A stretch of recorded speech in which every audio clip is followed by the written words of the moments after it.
بسم الله الرحمن الرحيم. الحمد لله رب العالمين، وأصلي وأسلم على المبعوث رحمة للعالمين نبينا وحبيبنا وقائدنا محمد وآله وصحبه وسلم أجمعين. رب اشرح لي صدري ويسر لي أمري واحلل عقدة من لساني يفقه قولي. ربنا آتنا من لدنك رحمة وهيئ لنا من أمرنا رشدا.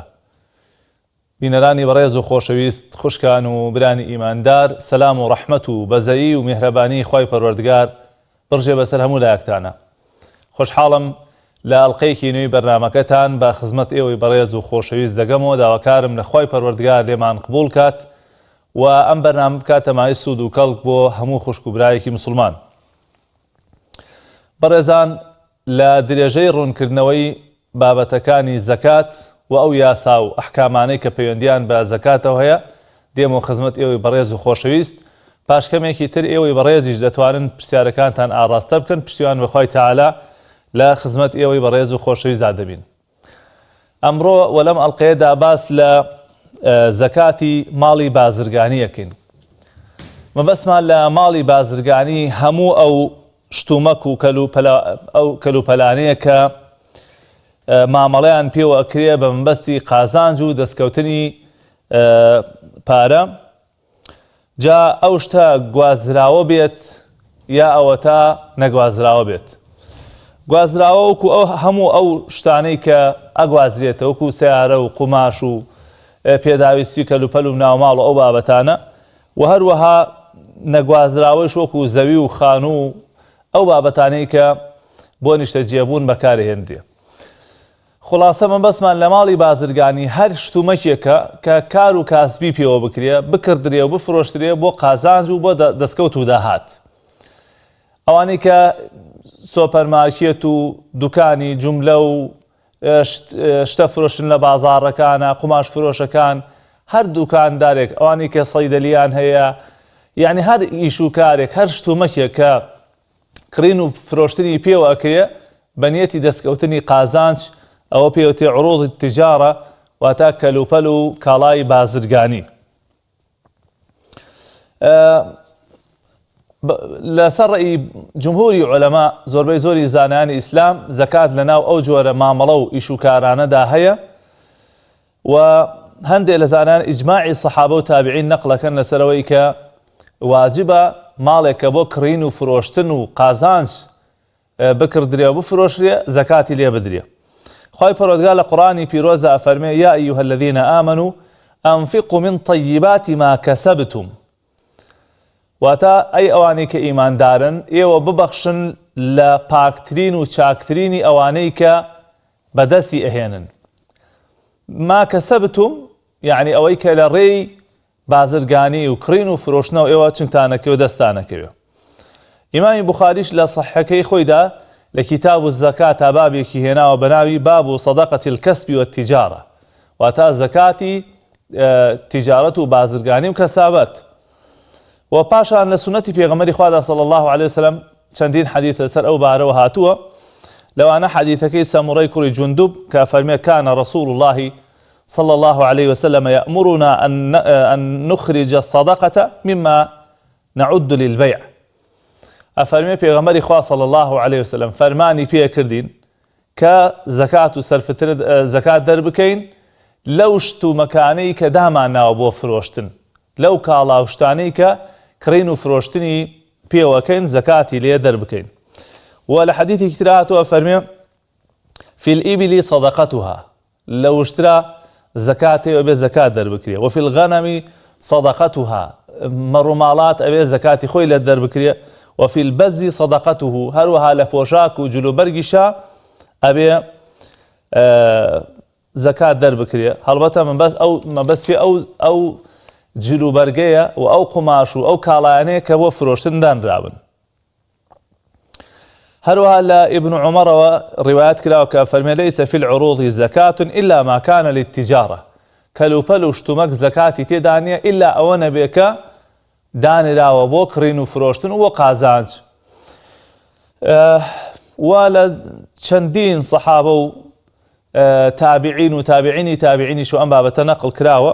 ئیمامی عومەری کوڕی عەبدولعەزیزیش کتابی کردو بۆ وڵاتەکان بۆ شوێنەکان کاتی خۆی کە ئەمیری ئیمانداران بووە فەرموویەتی لەوانەی کە ئەکەوێتە ڕێتان کار و باری بازرگانیەکەن شتومەک ئەکڕن و ئەفرۆشن ئەوە لە هەموو 40 دینار دینارێکیان لێ وەربگرن کەواتە ئەمانە و چەندین بەڵگەی ترێ بەڕێزان لەسەرەوەی کە ماڵی بازرگانی ئەو شتومەکانەی کە ئەکرین و فرۆشتنی پێوە کرێ لە بازاڕەکان زەکاتی تێدایە هەروەکو چۆن زەکات لە پارەی ترا هەیە هەروەکو چۆن زەکات لە ئاڵتون و مەڕ و ماڵاتە هەیە لەویشا زەکات هەیە زانایان بەمەرجیان داناوە گەیشتی بێتە حەدی نیساب هەروەکو چۆن لە ئاڵتونە حەدی نیساب هەیە و لە پارەیە حەدی نیساب هەیە ئەوێ ئەو دوکانە ئەو سۆپەرمارکێتە ئەو کار و کاسبیە گەیشتی بێتە حەدی نیساب کە نیسابەکەی 85 مسقال ئاڵتونە یان 85 گرام ئاڵتونە کە ئەکاتە 20 مسقال یان بە زمانی ئەمڕۆ 5 ملیۆن و نیو ئەبێ 5 ملیۆن و نیو شتن لەناو ئەو دوکانەیە هەبێ وەلەو ئەندازەیە دانە بەزێت و ساڵێکی شی بەسەرا تێ بپەڕێ ئەمجا زەکات لەو ماڵ و لەو کەلوپەلانە ئەدرێت ئێستا باوادا بنێن کەسێک سۆپەرمارکێتێکی هەیە یان دوکانێکی جوملەی قوماشی هەیە چۆن زەکاتی لێ دەربکات بەڕێزان هەر کاتێک کاتی دەرکردنی زەکات هات ئەم کەسە ئەم خاوەن ماڵە هەڵەسێت جەردێکی تەواوی شتومەکەکانی ئەکات بزانە بای چەنێ ئەشیا و کەلوپەلی هەیە بۆ نمونە کەسێک دوکانی کارەبایاتی هەیە ئەوەی کە پێداویستی ماڵۆک و سەلاجە و تەلەڤیزیۆن و موبەڕیدە و پانکە و هەموو ئەو شتانە هەمووی جەردەکا بزانە بای چەنێکی هەیە بۆ نمونە بای 5 دەفتەر دۆلار ئەشیای هەیە ئەمجا هەڵەسێ بزانە دەفتەری قەرزارەکەی هێنێ ئەی چەنێ قەرزی لە لای خەڵکە و بەتەمای ئەو قەرزانەی وەربگرێتەوە بۆ نمونە بای 2 دەفتەر دۆلاریش قەرزی لە لای خەڵکەیە ئەو قەرزەیش لەگەڵی ئەنووسیە ئەوە 7 دەفتەر دۆلار ئەمجا پاشان چیە کات دەسمایە و پارەشتی تر چەرێن لە ناو قاسەیە هەیە ئەویشە خاتە سەری و هەروەها ئەمجا ئەی خۆی چەندێ قەرزاری بازاڕە قەرزەکەی بازاڕیشی لێ ئەداتەوە لێ دەرەکە ئەمجا باقیەکەی لە هەموو 40 دینار دینارێکیدا بە زەکات لە هەموو 100 دینار لە 102 نیوی لێ دەرەکرێ بۆ زەکات عملەیەکی ئاسانە کارێکی گران نییە جەردێکی خێرای شتەکانەکە ئەگەر شتەکان زۆر ورد بوون ناڕەحەت بوو بۆ نمونە کابراایەک دوکانی شتی وردەی هەیە دوکانی بڕغ و فرۆشتنی هەیە خۆ ناکێ بڕغ و بڕغودانیشە بیژمێرێ ئەو کاتە بە ئەندازەیەک بە مەزەنە نرخی بۆ دائانێ هەوڵ بدا با نرخەکە زیاتر دابنێ کەمتر داینەنێ و نرخی ئەو شتومەکانش بە نرخی ئەمڕۆ ئەگەر بیکڕی بە چەنەی کڕی ئەو نرخەدانی نرخی قازانج دانانی چونکە تۆ ئەو ماڵەت داناوە ئەو قماشەت داناوە یا ئەو شتومەکە داناوە معلوم نییە 100% خێرەکە تۆ چیەکەی ئەمڕۆ ئەگەر ئەو شتە بیکڕی بە چەنەی کڕی نرخی ئەوە نەداهانێت و دواتر لە هەموو 40 دینار دینارێکی لێ دەی بە زەکاتە کەواتە هەر کەسێک سۆپەرمارکێتێکی هەیە یا دوکانێکی هەیە یا کارێکی بازرگانیەکەکە هەموو شتومەکەکانی جەردێکەکە بزانە بای چەند دەفتەر دۆلاری هەیە یان بای چەند ملیۆنی هەیە دواتر قەرزەکانی لای خەڵکیش ئەخاتە سەری ئەوانەی کە بە تەمای وەری بگریتەوە و چەندێ پارەش بەدەستەوەی ئێستا لە قاسە و لە ئەو مامەڵەیەدا ئەویشە خەیتە سەری ئەمجا خۆ چەندێک قەرزاری بازاڕی قەرزی بازاڕەکەیشی لێ دەرەکەی دواتر لە هەموو 100 دینار 2 دینار و نیو ئەدەی بە زەکاتە یا لە هەموو 40 دینارە دینارێکی یا لە هەموو 40 گەڵایە گەڵایەکی ئەدەی بە زەکاتە ئەمجا بابەتێکی تر دێتە ئاراوە کە ئایا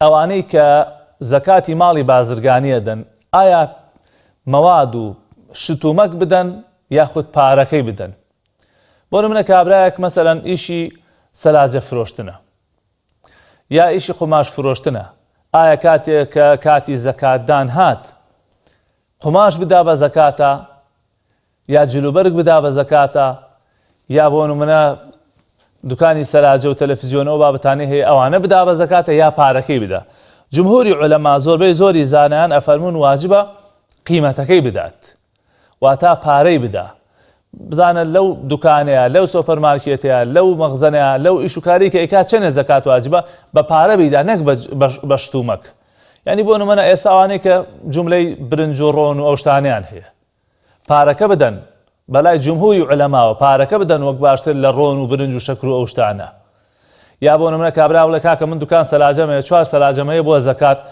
دابەشیەکەم نە جمهوری عولەما فەرموون دروست نییە لە عینی ئەو کاڵا و ئەو شتومەکانە زەکاتەکە دەربکرێ بەڵکو ئەبێ چی بکرێ ئەبێ لە قیمەتەکەی دەربکرێ واتە هەر کەسێک هەر جۆرە کاڵایەکی ئەفرۆشت ئەوە ئەبێ لەو کاڵایە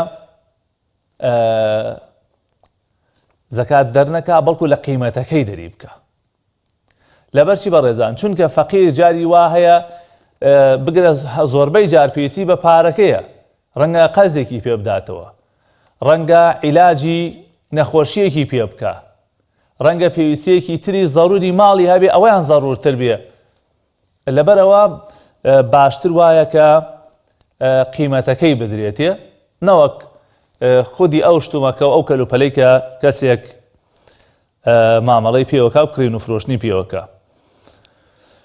ئەگەر پەیوەندی هەیە برانی بەڕێزم ئەتوانن پەیوەندیەکان وەرگرن با لە خزمەت ئەو خوشک و برا بەڕێزان نابین بەڵام بەڕێزان لە مقابل ئەمەیشە ڕێیەکەیە لەلایەن ئیمامی ئەبوو حەنیفەوە و هەروەها ئیمامی شافعیش و هەندێکی تر لە زانایان ئەفەرمون بازرگان مخەیەرە واتە سەرپشکە لە نێوانەوەی کە ئایا کاڵا بدا بە زەکاتەکەی یا قیمەتەکەی بدا ئەمەش ڕێیەکە تا ڕادێک ئاسانکاری تایە بۆ نمونە کەسێک وەکوتم دوکانی برنج و ڕۆن و پێداویستی خواردەمەنی وشکەی ناوماڵی هەیە ئەم لەسەر ئەم زانانە ئەفەرمون ئەتوانێ برنج با بە زەکاتە ئەتوانێ ڕۆن و شەکر و چاو ئەو شتانە با بە زەکاتە یا ئەگەر پارەکە بۆی ئاسانترەوە توانێت پارەکە بدا بە زەکاتە شەیخ الئیسلام ابن تەیمیەش ڕێیەکی جیاوازی هەیە ئەفەرمێت تەفسیلی تایە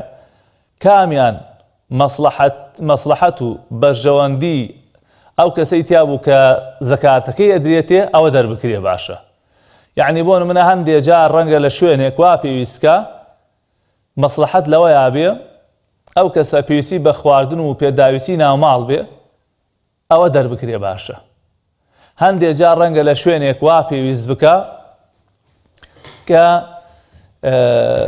پارەکە بدرێت ئەمەیان قازانجی زیاترە و هەروەها سوودی زیاترە بۆ فەقیر و هەژارەکان ئەم زەکاتە بەڕێزان بۆ مەسلحەتی فەقیر و هەژار هاتووە بۆ خزمەتی فەقیر و هەژار هاتووە بۆیە شەرعیش ڕەچاوی مەسلحەت و فەقیری مەسلحەت و بەرژەوەندی هەژارەکانی کردووە لەبەرەوە ئەو کاتە بازرگان تەماشاکە بزانە کامی سوودی هەیە بۆ فەقیر و هەژار ئەوەیان ئەدا بە فەقیر و هەژارەکان ئەوەش بڵێن بەڕێزان هەرچی خەڵکی بازرگان و دوکاندار و خاوەن پیشە هەیە بەڕاستی ئەبێ خۆیان لەم حەقە نەشارنەوە و لەم حەقی خوای پەروەردگار نەترسن دڵنیا بن کە خوای پەروەردگار بەرەکەت خاتە ئیش و کارەکەیانەوە با پەیوەندی ئەو خوشک و برا ئازیزانەمان وەرگرین کاک ڕێبین لە هەولێرەوە فەرموو کاک ڕێبین گیان السلام عليكم. عليكم السلام ورحمة الله وبركاته كاك ريبين جان باش ما مصيان يا أخوة سلامة برا عزيزكم سلامة يا أخوة يا خاطر سلوات للنيا قيامة ده آمين يا ربي لقل جنابتنا برا سلامة يا أخوة ما مستوى دلهم لنوان قوم عندها سؤال هاورين سؤال هاورين یاری جمعیکم کان دکین دبی هیچ دبی او دیو بیا قل استطاعه بیا هیچ كدني أو دومينو كان حرام عن حلاله دومينو چی؟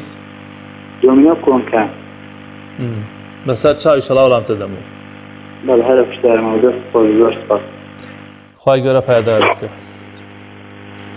چه مالغرا؟ كاك يمن لا سليماني فرمو كاك يمن جيان السلام عليكم. عليكم السلام ورحمة الله وبركاته. خواهی گوره پاداش نام باشه ان شاء الله. خواهی گوره جزاکم باشه. یا خواهی راضی زور سپاس. زۆر سپاس کاکی مامۆستاژیان من لە خزمەتە سێ پرسیارم ئەگەر بەهرێک نەبێت ببوورە کاتەکەتان نەگرم. لە خزمەتم فەرموو. عفوکە مامۆستاژیان پرسیاری یەکەمم ئایا ئیجتیهادی زانایان و عولەمایان و مەذهەبەکان ئەبێتە قانون لە ئیسلامە؟ پرسیاری یەکەمم. پرسیاری دووەمم بەنسبەت نوێژی عیشا هەندێک تا دەکەوێتە دوای 12 شەوە. خۆش دەزانین لە دوای 12 شەوە تاریخی ڕۆژە گۆڕێ و ڕۆژەکەش ئەگۆڕێ، یعنی لە شەمە بێ یەکشەمە بۆ نمونە. ئایا ئەو کاتە ئەو نوێژە چێتە بابی قەزاوە یان هەر لەگەڵ نوێژی عیشایە هیچ کێشەیەکی نییە، قەزا پێویستی بە قەزاکردنەوە نییە؟ پرسیاری سێمیشم لەگەڵ حرمەت و ڕێزمان پرسیاراکەم ئایا بەنسبەت تف و بەڵغەمەوە هیچ ئەسەرێکی لەسەر هیچ شتێکی لەسەر هاتووە کە ئایا ڕۆژوو بەتاڵەکاتەوە یان نە؟ چونکە خۆ دەزانی دەمێتە خەڵک ئەم پرسیارە زۆرەکات و تا یعنی جوابێکی ئەفەحش ماوەەر نەگرێتەوە بەڕاستی. بەسەر چاو ئینشاءالله وەڵامتە دەمەوە کاکی بەسەر چاو لە خزمەتان برا عزیزەکەم. دانیال لە کەلارەوە فەرموو بەڕێزم. السلام عليكم مامۆستاگیان. عليكم السلام ورحمة الله وبركاته. قوربانی وڵای پرسیارێکمانەیە. بەڵێ گیان. وڵای مامۆستا من خۆم قورئانم هەیە لە ماڵە، بەڵام نیسە بەوەی تەکنەلۆجیا و شتانە و قورئانم هێنا مۆبایلە بەجاتر بە گوێگردن گوێ لە قورئانێکم ئەوێ ختمی بکەم. ئایا ئەو قورئانەکە ها لە ماڵە کە دەستی پێ نادم گونە هەبار ناڕم؟ بەسەر چاو هەرە پرسیارت هەیە؟ ئەرە وەڵای مامۆستاگیان. ئینشاءالله وەڵامتە دەمەوە. قوربانی خوا جەزای خێر دادە، دەست خۆش بێت. خوارت ڕازی بێ یا ڕەبی.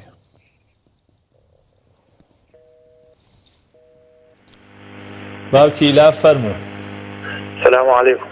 عليكم السلام ورحمة الله وبركاته. باش مامۆستاژیان. یاخوا سەربەرزی براکەم. بەڵێ مامۆستاژیان کۆمەڵە پرسیارمە بۆ ژێگە زەحمەت نەیدیت ئەنجامان بدەیە. لە خزمەتم براکەم. مامۆستا شۆلێ دەماسەیەکەوە بەکار بدەیت دروستە یان ئەنگە ئێستا شۆلێ کارتیژەکە؟ بووبوورە وەڵای باش تێنەگەیشتم. یعنی ئێستا شۆری کاردی دەکە کاردی دەکڕیت و دەداتکەوە بەکارت بە مدە 6 مانگە یان بە قستا یان شۆری دەماسەی کە دەماسەی دەکڕیت و دەفرۆشیت، ئایا ئەوە جائیزە دروستە یان نا؟ بەست لە فرۆشتنی شتومەک و تەماتە و شانەیە بە قەز مەخصوصەوەکەوە ئێستا هەیە شۆری دەماسەی دەکات دەفرۆشیت بە مدە 6 مانگان بە قستەکەی لە دوای وەردەگرتووە هەیە بە مدەیە مدە 3 مانگاندا 4 مانگاندا، ئایا شۆری دەماسەی جائیزە هەنە؟ بەسەر چاو ئینشاءالله. ماسە پرسیارێک دیژەکە زەحمەت نەبێت. بەڵێ. مەسەلەی زکات من ئەگە سیارێکی وەختی زکاتە ئێستا وەختی زکاتە من پێشی ڕەمەزان 10 ڕۆژ پێشی ڕەمەزان سیارەکەم دایە بەکار. 10 ڕۆژ پێشی ڕەمەزان سیارەکەت فرۆشتووە بە قەز؟ فایدەی ئەو سیارەی ئەویش زکات لێ دەکە فیانە هێشتا فایدەکە ساڵێک بەسەدانە چییە؟ 10 ڕۆژ پێش ڕەمەزان سیارەتە بۆ فرۆشتوتە؟ بەڵێ پێشی ڕەمەزانێ ئەو زەفایەکەش ئایا هەزکات چی لێ دەکەویت؟ بەسەر چاو ئینشاءالله. باش گەرەک دەست خۆش مامۆستا. خوارت ڕازی بێ یا ڕەبی. کاکە ڤاڵ فەرموو برا عەزیزەکەم. کاکە ڤاڵ فەرموو برا گیان. مامۆستاگیان سلام علیکم. عليكم السلام ورحمة الله وبركاته. پرسیارێکمان بۆ وڵا مامۆستاگیان نەبێ. فەرموو لە خزمەتم. مامۆستاگیان هین نەبێ لە گرانی پێویستەکە کە چیتە حمام موسڵ دەربکەی جلەکان هەمووی بشوێی پێویست بەوەکە یان هەر وسەڵی خۆ دەرکەیت ساڵ؟ بەسەر چاوەڕە پرسیارت هەیە؟ بەڵێ مامۆستاگیان خۆ جزا بدە. بەسەر چاو ئینشاءالله وەڵامتە دەمەوە. خوارت ڕازی بێ یا ڕەبی. کاک رێبەر فەرموو برا عەزیزەکەم. السلام عليكم. عليكم السلام ورحمة الله وبركاته. خۆشی ئەنامگەرەکە مامۆستا چاوت ماز دەکەم. یاخوا سەربەرزی برا عەزیزەکەم. کارمەندی پەیام یەک بێکتایە ماز دەکەم. خوا گەورە پایدارت کە یاخوا. مامۆستا پرسیارێکم هەیە. لە خزمەتی فەرموو. لە 2011 کۆمەک پارێکم دیتەوە کۆمەک. بەڵێ. پارەکەم خوارد. بەڵێ. ئێستا من چی بکەم باشە؟ ئینشاءالله وەڵامتە دەمەوە. ئینشاءالله. السلام عليكم. لا خزمتم. عليكم السلام ورحمة الله وبركاته.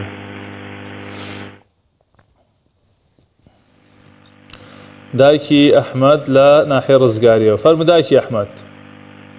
السلام عليكم مامۆستا. عەلەیکم سەلام وەڕەحمەتوڵڵاهی وبەڕەکاتوه. مامۆستا بێ زەحمەت و پرسیارم هەیە. بەڵێ. مامۆستا ئەگەر کەسێک پشتی ژان کە نەخۆش بێت نەتوانێت بە دانیشتنەوە قورئان بخوێنێت. بەڵێ. کەمێ بتوانێت دانیشێت وایە کە هەڵا بچێ و هەڵاژیانە قورئان بخوێنێت دروستە؟ بەسەر چاو پرسیارەکەی ترت؟ پرسیارەکەی تریش ئەگەر قورئان بخوێنیت معنای نەزانی یعنی وەکو نەزانی تەرجمەی کەیت تەرجمەکەی بزانیت یعنی تر ئازانێ قورئان پیرۆزە و ئەی خوێنی بەس معناکەی نەزانی دروستە؟ بەسەر چاو خوشی بەڕێزم ئینشەڵڵا وەڵامتە دەمەوە. مامۆستا گیان داوایەکترم هەیە لێت دوعای خێرم بۆ بکەی. دوعای چاکان ئینشاءڵڵا. مانگی ڕەمەزانە نەخۆشم و خوای پەروەردگار شیفای بە خێرت بۆ بنێرێ. خوای تەعالا دەروی خێرت لێ بکاتەوە خوشکی من. دەست خۆشی بەرنامەکەت دێکە مامۆستا. خوای گەورە سەربەرزت کە یا ڕەبی. نیان فەرموو خوشکە نیان. نیان خان. مامۆستا گیانم کاتەوە باش. هەموو کاتێک لە خێر و خۆشی ئاوێدا دەکەم. مامۆستا گیان سپاس دەکەم. پرسیارێ بچمەتە دکتۆر شەکرە بە زەختمە. ئەڵێ نابێ بە ڕۆژوبی ئەنجام زۆریشی خەفەت پێ خۆم ئەم ێوارە هاتوومەتەوە لە ئایەدا. بەڵێ. ئەڵێ نابێ بە ڕۆژوبی ئایا کو من گوناحبار نابم مامۆستا گیان؟ بەسەر چاو خوشی بەڕێزم وەڵامتە دەمەوە. باشە خوا جەزا باتە خوا پاداشتر بات. خوای گەورەت ڕازی بێ خوشی من. زۆر مامۆستا گیان سپاس. خوا ئاگای لێ بێدا دەکەم. کاگاری گیان فەرموو کاگاری. السلام عليكم. عليكم السلام ورحمة الله وبركاته. مامۆستا گیان پرسیارەکەی من ئەوە بوو ئایا کەسێک نەیبێت سەرفیترە بات ئایا ئەتوانێت قەرزی بۆ خۆی سەرفیترە بدات؟ سپاس بۆ تۆ. بەسەر چاو ئینشاءڵڵا وەڵامتە دەمەوە. خوا حافظ. خوا ئاگای لێو بێت.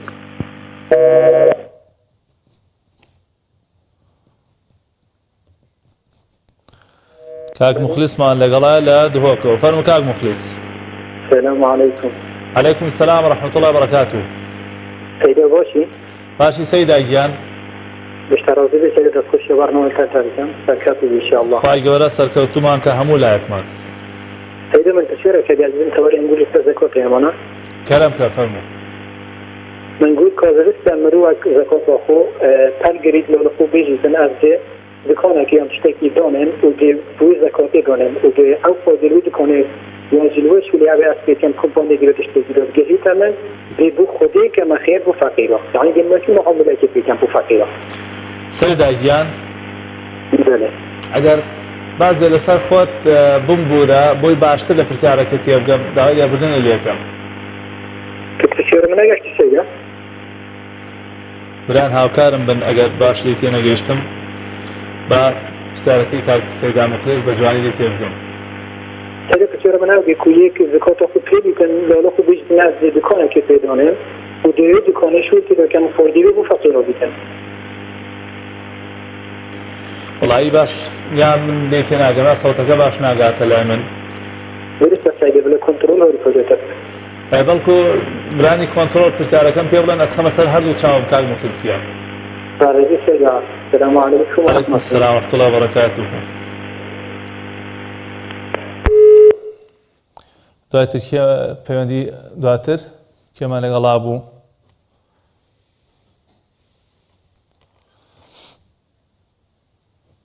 کۆتا پەیوەندیمان خوشکە سۆزان فەرموو خوشی بەڕێزم.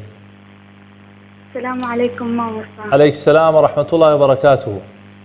مامۆستا پرسیارێکمەیە 130 وەرەقەمەیە زەکاتی چەندە؟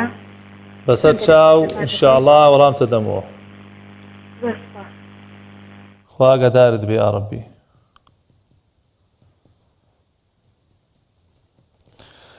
خوای گەورە ئەجر و پاداشتان باتەوە.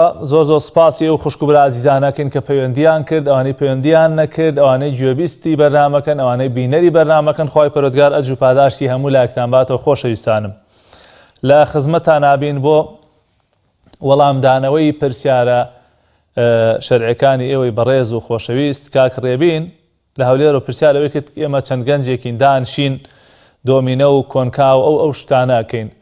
بەڕاستی کاک ڕێبین کارێکی باش نییە، بە تایبەت لە مانگی پیرۆزی ڕەمەزانە کە کاتەکانی هەمووی کاتی مبارەکە، کاتی پیرۆزە، حەق نییە ئەو کاتێک کە ئینسان سەرمایی ئینسانە و لێ پێچینەوەی لێ ئەکرێ محاسبەی لەسەر ئەکرێ بیکوژێ بە دۆمینە و بە کۆنکا و بەو بابەتانە و بە تایبەت کە ئەم مانگە مانگی پڕخێر و بەرەکەتە. بەڕاستی من بەڵگەیەکی سەریحم نەبینیوە لەسەر دۆمینە، نازام ئەوەی تر نازام چیە و چۆنەکرێ، بەڵام دۆمینە بەڵگەیەکی سەریحم نەبینیوە بڵێ حرامە. ئەگەر چی بەڵگەی هەیە زانان هەندێکی لەن دۆمینەی شەگرێتەوە. بەهەرحاڵ ئینسان زۆر کاتی پێوە نەکوژێ و ئەگەر کرایش جاروبارکردیشی زۆر کاتی پێوە نەکوژێەوە سوێنی لەسەر نەخوا و لەسەر هیچ نەبێ و والله ئەعلەم ئیشکالی نییە، بەڵام وەکوتم زۆر نەبێ و کاتی زۆری پێوە نەکوژێ و لەسەر شت نەبێ سوێنی لەسەر نەخوا، ئەو ئینشاءڵڵا کێشەی نییە. بەڵام لە ماگی ڕەمەزانەیە بە تایبەت خۆتان مەشغوڵ مەکەن بە شتانەوە، لە جیاتی ئەوە قسەی باش بکەن، ئامۆژگاری یەکتری بکەن، شتێک کتێبێ بخوێنەوە، سوودێک بە یەکتری بگەێنن، لە جیاتی خۆ سەرقاڵکردن بە دۆمینە و بە بابەتانەوە. کاکی من لە سلێمانی پرسیاری کرد کە ئیجتیهادی زانایانی ئیسلام ئایا تا چەنێ وەکو یاسایەکی شەرعی ئیشی پێکرێ؟ بێگومان بەڕێزان خوای تەعالا فەرمێ فەسئەلوا ئەهلە الذیکر ئین کونتم لا تعلمون. ئەگەر ئێوە شارەزاییتان نییە بگەڕێنەوە بۆ خاوەن شارەزایەکان، بگەڕێنەوە بۆ ئەهلی اختصاص. ئێمەش بۆ تێگەیشتنی دین و بۆ تێگەیشتنی باشتر لە دەقەکان بەڕاستی پێویستمان بۆیە کە بچینەوە خزمەت قسەی زانایان و قسەکانیان بە هەند وەربگرین. ئیجتیهادی زانایان، بۆچوونی زانایان ئیشی پێەکرێ و ئینسان ئەکرێ شوێنی بکەوێ مادام پاڵپشتی هەبێت لە بەڵگەی شەرعی، مادام دلیلی شەرعی پشتیوانی لێ بکە. خۆ ئەگەر دلیلێکیشیان نەبوو یا نەیان پێکابوو ئەو کاتە ئەتوانین بە قسەیان نەکەی، چونکە پێشەوا شافعی خۆی قسەیەکی ئەفەرمی ئەگەر قسەی من تێکگیرە لەگەڵ ئایەتێکە لەگەڵ فەرمانێکی پێغەمبەری خوا صلی الله علیه وسلم قسەکەی من بن بە دیوارەکەیە. لەبەرەوە قسەی زانایان ئیشی پێئەکرێ و متمانەیان پێئەکرێ، چونکە ئەوان باشتر لە دین شارەزان وەک لە ئێمە. بەڵام هەڵبەتە ئەگەر موافق بوو لەگەڵ قورئان و لەگەڵ سونەتی پێغەمبەری خوا صلی الله علیه وسلم. پرسیارێکی ترەوە بوو کە نوێژی عیشا هەندێک جار دوای 12 ئەکا، ئایا ناچێتە ڕۆژێکی ترەوە، ناچێتە بابی قەزاوە؟ زانانی ئیسلام باسییان کردووە کە کاتی نوێژی خەوتنا نوێژی عیشا کەی بکرێ. هەندێک لە عولەما فەرموون لە نیوەی شەو تێنەپەڕێ باشە، هەندێک لە عولەما فەرموون لە سەیەکی شەوە بکرێ، هەندێکیانە فەرموون ئەگە بکەوێتە دواتریش کێشەی نییە. بەهەرحاڵ من لێرە ئەواڵێم بە کورتی ئەگەر عوزرێکی شەرعی نەبێ، ئەگەر ناچاری و پێویستیەک نەبێ لە نیوەی شەو نوێژی عیشا تاخیر نەکرێ باشترە. بەڵکو هەوڵ بدرێ ئەگەر ئینسان جارێ لە کاتی خۆیان بیکە ئەگەر تەنها بوو. پێغەمبەری خوا صلی الله علیه وسلم فەرمێ باشترین نوێژ ئەوەیە کە لە کاتی خۆیان کرێ. بەڵام ئەگەر بە جەماعەت ئەکرا ئەکرێت تاخیر بکرێت. نوێژی عیشا بە جەماعەت تاخیر بکرێ خێری زیاترە. حتا ئەصحابی پێغەمبەری خوا صلی الله علیه وسلم هەندێک جار لە مزگەوتە ئەوەندە چاوەڕیان کرد هەتا ئاوا سەریان خوارە بوویەوە، یعنی تەواو خەودایان ئەگرت. حەدیثیش پاڵپشتیام قسەیەکە. بەڵام ئەگەر بە تەنها نوێژ دەکرد هەوڵ بدەیت لە کاتی خۆیان بیکەی باشە. ئەگەر نەیەڵی لە نیوەی شەوت زیاتر تێپەڕێت. و پرسیارێکی تریشی کرد ئایا تف و بەڵغەم ڕۆژوو بەتاڵ دەکاتەوە؟ نەخیر برای عەزیزم، ئەو شتێکی سروشتیە خوای پەروەردگار لە ناخی لە دەمی ئینسانە دروستی کردووە یا لە قورگی ئینسانە دروستە بێ. هەندێک عولەما فەرموون کەڕاهەتی هەیە، باش نییە ئینسان بە عەمدەن تف لە دەم خۆیان کۆ بکاتەوە و دوای قوتی بدا، یا بەڵغەم یا شتێکی ئەلەو بابەتانە. بەڵام وەکوی کە ئایا ڕۆژوو بەتاڵ دەکاتەوە، نەخێر ڕۆژوو بەتاڵ ناکاتەوە و ئیشکالی نییە. کاک دانیال لە کەلارەوە پرسیارەوەی کرد کە قورئانی لە ماڵەوە هەیە، لەبەرەوەی کە ئێستا لە مۆبایلەی خوێنێ و یا لە گوێ لە قەڵەم قورئانە گرێ ئەوانە دەست لەو قورئانە نادا و قورئانە هەر لە ماڵەوەیە. برا عەزیزەکەم هەوڵ بدە هەم لە مۆبایلیش بیخوێنە و هەم لەو مصحەفەیش بیخوێنە، با ئەو مصحەفە وەکو غەریب و وەکو مصحەفێکی غەریب نەبێت لە ماڵەکەی تۆیە. لە جاروبار لە قورآنەکەیش بخوێنە و هەندێک جار لە مۆبایلیش بخوێنە دواترەگی لە ئەتوانین لە شتی تریشەوە لە رادیۆ لە تەلەڤیزیۆنەوە لە قەڵەم قورآنەوە گوێی لێ بگری ئینشاءڵڵا هیچ کێشەی نییە. ئەگەر ئەزانی تۆ هەمیشە هەر لە قورآنە ئەخوێنی و ئیشت بەو مصحەفە نابێ ئەکرێت لە مزگەوتێکا دای بنێ یا بیدەی بە کەسێکە تایە بخوێنێتەوە بۆی ئەو قورآنە غەریب نەبێت لەو ماڵەیە هیچی تیان نەخوێنرێتەوە. یان ئەگە مناڵەکانت لەسەری ئەخوێننەوە یا خێزانت لەسەری ئەخوێنێتەوە ئەوە هەر هیچ عیبیتیانی و ئشکالی نیە و با لە ماڵا بێت. باوکی ئیلاف لە بەردەڕەشەوە پرسیارەوەی کرد کە من وا تێگەیشتم کە شتومەک و تەماتە ئەوانە ئەگەر بە قەرز بفرۆشرێ بۆ ماوەیەک ئاساییە کەسێ بەرووبوومەکەی دێتە بەرهەم ئەم بەرووبوومە وا پێویستەکە بیفرۆشێ و دوای مانگێ 2 مانگ پارەکەی وەربگرێتەوە کارێکی ئاساییە و ڕێگە پێدراوە ئەگەر خۆیان بگونجێن و خۆیان پێک بێن لەسەر ئەو مەرجە کارێکی ئاساییە. و پرسیاری ئەوەی کرد کە ئایا 10 ڕۆژە سیارەی فرۆشتووە پێش ڕەمەزانایە زەکاتی تایە ئەگەر سیارەکە هی ژێری خۆتە نیەتی کڕین و فرۆشتن و بازرگانی ئەو بابەتانت نییە ئەوە زەکاتی تیان نییە. مەسەڵەن تۆ 10 ڕۆژە سیارەیەکت فرۆشتووە و ئەتێ سیارەیەکی تر بکرد هەر بۆ ژێر خۆت بۆ مامەڵە و کڕین و قازانج و شتت نییە ئەوە تیای نییە. بەڵام ئەگەر سیارەکە هی کڕین و فرۆشتن و قازانجە ئەوە 10 ڕۆژ پێش ڕەمەزان فرۆشت بێتت یا نەت فرۆشت بێ یا 10 ڕۆژی تر 10 ڕۆژ پێشتر فرۆشت و تاوە هەر زەکاتی تایە چونکە ئەسڵی ماڵەکە هی کڕین و فرۆشتن و بازرگانیە. بەڵام ئەگەر هی سیارەکەی ژێر خۆتە ئێستا 10 ڕۆژە فرۆشتوتەوە ئەتوێ سیارەیەکی تری پێ بکریتەوە ئەوەیان زەکاتی تیان نییە. کاک هەڤاڵ لە دەربەنی خان فەرمووی ئایا دوای غوسڵ دەرکردن پێویستە کات جلوبەرگیش بشۆردرێ و یا ئەو جلوبەرگە بگۆڕدرێ؟ نەخێر برا عەزیزەکەم غوسڵ و دەرکردنی غوسڵ لە لاشەی ئینسان پەیوەندی بە جلوبەرگەوە نییە. تەنها جلوبەرگ ئەگەر مەنی بەرکەوت بوو ئەگەر تەڕ بوو ئەوە بشۆردرێ شوێنی ئەو مەنیە و ئەگەر وشکەوە بوو تەنها ئەوە ئەکڕێندرێ و لێ ئەکرێتەوە. وەکو عایشە فەرمێ من لە جلوبەرگی پێغەمبەری خوا صلی الله علیه وسلم مەنیم لێ ئەکردەوە کاتێک کە وشکەوە بوو هەراوە بە دەست و پەنجە لێ ئەکڕاند و ئەیکردەوە.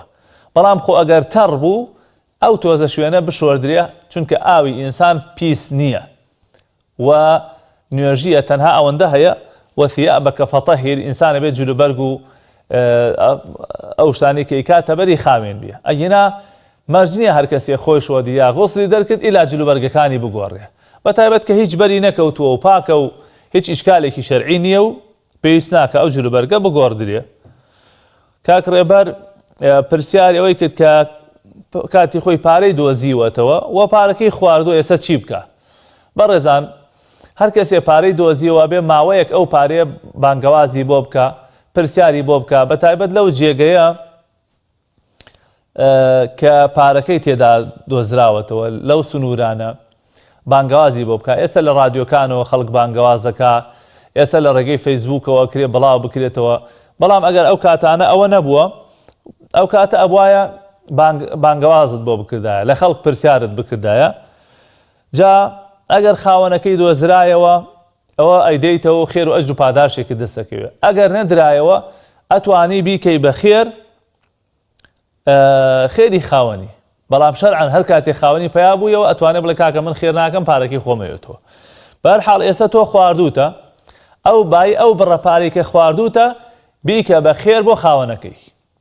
بۆ نمونە نازانم بۆ نمونە 100,000 دۆزیوەتەوە خواردووتە بای ئەو 100,000 بدە بە فەقیر و هەژار خێری ئەو خاوەنەی کە بەزری کردووە ئینشاءالله هەم خێر بۆ ئەویش ئەنووسرێ و خێر بۆ تۆش ئەنووسرێت ئینشاءالله. دایکی ئەحمەد لە ناحیەی ڕزگاریەوە فەرمووی ئەگەر کەسێ پشتی ژان بکات پشتی ئێشی هەبێ نەتوانێت بە دانیشتنەوە قورئان بخوێنێ ئایا ئەگەر ڕابکشێ یا شان باتەوە هیچ ئیشکالی نییە خوشکی بەڕێزم ئاساییە کەسێ مادام نەتوانێ ئەدەب لە خزمەت قورئان وایە کە تۆ دانیشی و ڕووبکەیتە قیبلە و بە شێواز و هەیئەتێکی جوان دابنیشی. بەڵام ئەگەر ئازارت هەبوو پشتت ئێشان نەتەتوانی قاچ درێژکە شان بە دیوارەوە ڕابکشێ خوا فەرمێ الذين يذكرون الله قياما وقعودا وعلى جنوبهم هیچ ئیشکالی تیانێ و دروستە فاتقوا الله ما استطعتم. و پرسیاری دوامی ئەوە بوو کە ئەگەر قورئان بخوێنی و ماناکەی نەزانی دروستە؟ بەڵێ خوشکی بەڕێزم دروستە، هەرچەندە وا باشە ئینسان هەوڵ بدا لە قورئان شارەزا بێ. ئێستا الحەمدوللا تەفسیری کوردی زۆرە، لە پەنایەوە هەموو ئاەتەکان تەفسیر کراوە. قورئان بۆ هاتو ئینسان ئیشی پێ بکات، لێی تێبگا، لێی حاڵی ببێ، وەکو خوا فەرمێ لیەدەبەڕوا ئایاتیه، بۆی تەدەبور بکەی لەناو ئاەتەکانە، قوڵ بیتەوە لەناو ئاەتەکانە. بەهەرحاڵ تۆ ئەگەر لێی تێ نەگەی، بەس بزانی بە شێوەیەکی ڕەوان و جوان بیخوێنیتەوە، ئینشاءڵڵا ئەجر و پاداشت بۆ ئەنووسرێ. بەڵام لە هەوڵا بە بۆ ئەوەی کە لە ماناکانیشی شارەزا ببیت، ئەو کاتە هەم ئیسفادەی لێکەی و هەم ئەجر و پاداشیش زیاترە بێت. خوشکانیان خوای گەورە شیفای بە خێری بدا، ئەڵێ بۆم دەرکەوتووە کە شەکرەمە و هەروەها زەختم هەیە، دکتۆر پێوتوم کە نابێ بە ڕۆژوو بم، ئایا من گوناهبارە بم یان نە؟ نەخێر خوشکی بەڕێزم، مادام تۆ نەخۆشی شەکرە و زەختت لەگەڵایە و دکتۆرەکان پیان وتووی کە نابێ بە ڕۆژوو بی، ڕۆژوو بۆ تۆ خراپە، ئەو کاتە دڵتەنگ مەبە، بێتاقەت مەبە، ئاساییە، ئەتوانی بە ڕۆژوو نەبیت. لا يكلف الله نفسا إلا وسعها، خوا لە تاقە و توانای ئێمە زیاترمان لێ داوا ناکە. خوا فەرمێ فمن كان منكم مريضا أو على سفر فعدة من أيام أخر. ئەگەر کەسێ لێوە نەخۆش بوو نێتوانی با لە کاتی ترا بیگرێتەوە، خۆ ئەگەر لە کاتی تریشان نەتوانی فەفیدیة طعام مسكين، ئەو کاتە لە جیاتی هەر ڕۆژێک خواردنی فەقیر و هەژارێک بدە و گونەهبار نابی ئینشەڵڵا. کاگاری لە سلێمانی فەرمووی کەسێک ئەگەر نەیبێت سەرفترە بدات، دروستە قەرز بکات. طبعا سەرفترە هەر کەسێک بای شەو ڕۆژی جەژن پارە و خواردن و شەو ڕۆژی جەژن و زیاتر لێ زیاد بێ لە شەو ڕۆژی جەژن خواردن و پێداویستی ژیانی هەبوو، ئەوە پێویستە زەکاتی سەرفترە دەربکە. بەڵام ئەگەر کەسێ بای ئەوە نەی نەبوو واجب نییە لەسەری. بەڵام جاری وا هەیە کەسێک مەعاشخۆرە، ئێستا ئەم لەحزەیە بەدەستیەوە نییە، بەڵام دوو ڕۆژی تر پارە دێتە دەستیەوە، ئەو کاتە قەی ناکە ئەگەر قەرزی بۆ بکە، چونکە زانە دوو ڕۆژی تر مەعاشەکەی دێ، ئەتوانێ بیدا بە حەقی سەرفترەکەیە. بەڵام ئەگەر ئەو کەسە هەر هیچی نەبێ، ئەوە لا تەکلیفە ئیلا بمەقدور، ئەوە یاسای شەرعیە، یعنی تەکلیف لە ئینسان ناکرێ ئیلا بەو ئەندازەیە نەبێ کە لە تاقەت و توانایە هەیە. مادام ئەو کەسە بای ئەوە نەی نەبێ کە سەرفترەکە بدا، ئەوە دروست نەیدا و لەسەری لا ئەچێ و هیچ ئیشکالی نییە. بەڵام ئەگەر پارەیەکت دەستەکەوێ یا زانی مەعاشێکت هەیە یا شتێک دێتە دەستەوە، ئێستا توانی بەعزێ قەرز بکەی هەتاکو ئەو کاتە مەعاشەکە وەرەگری و ئەیدەیتەوە.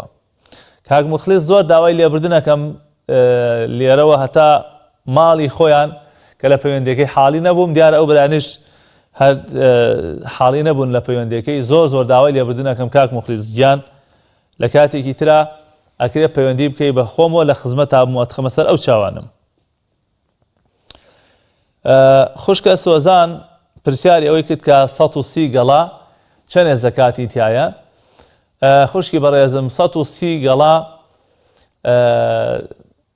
لە 120 گەڵاکەیە 3 گەڵای تایە، لە 120 گەڵایە 3 گەڵای تایە، لە ئەو دەگەڵای تریش 25 دۆلاری تایە، یعنی 325 دۆلار ئەدەی بە زەکاتە.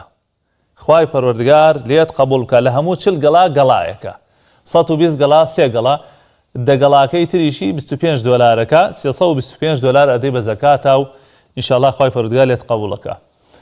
خۆشەویستانم، ئەمە بە کورتی وەڵامی پرسیارەکانی ئێوەی بەڕێز و خۆشەویست بوو. ومێدەوارم وەڵامەکان جێگەی خۆی گرتبێ، هەر شتێکمان پێکاوێ بەخوا لە فەزلی خواوەیە و لە کەڕەم و بەزەی خواوێ ئازاتی ئەمەنی، ئەوەشمان نەپێکابێ داواکەین لە خوای پەروەردگار لێمان خۆش بێ. خوای تەعالی هەموو لایەکتان سەرفرازی دنیا و قیامەت بکە، خێر و بەرەکەتی خۆی بەسەرتانە بڕێژێ. داواکەم لە خوای پەروەردگار لە گوناه و تاوانەکانمان خۆش بێ، لە گوناه و تاوانی دایک و باوکمان خۆش بێ، لە گوناهی مردوەکانمان خۆش بێ، شیفای نەخۆشی مسلمانان بنێرێ، دەروی خێر لە هەموو خوشکبرایەکی مسلمان بکاتەوە. هەر کەسێ پێویستی بە دوعای خێری ئێمە هەیە یا رب العالمین، لە هەر شوێنێکی ئەم دنیاە هەیە، خوایە سەرفرازی دنیا و قیامەتی بکەی، خوایە خێر و خۆشی بێنیتە ڕێی ئەو برا خۆشەویستانی کە لەم بەرنامەیە لەگەڵ ئەم بەرنامەیە سەرقاڵن، خوا ئەجر و پاداشیان باتەوە. خوای گەورە ئەجر و پاداشی هەر کەسێ بداتەوە کە دەستبارگەری ئەو کەناڵانن کە خزمەت بە ئاینی ئەم میلەتاکەن کە ئەیانەوێ دین بۆ ئەو خەڵکە ڕۆشنکەنەوە. خۆی گەورە پشتیوانی هەموو لایەک بێ و من زۆر سپاسی گوێبیستبوونی ئەوەی بەڕێز و خۆشەویستم کە بەدیار ئەم بەرنامە دانیشتن تا بەرنامەیەکی تر و ڕۆژێکی تر بەخوای پەروەردگارتان ئەسپێرم. وصلى الله وسلم على نبينا محمد وآله وصحبه أجمعين والسلام عليكم ورحمة الله وبركاته.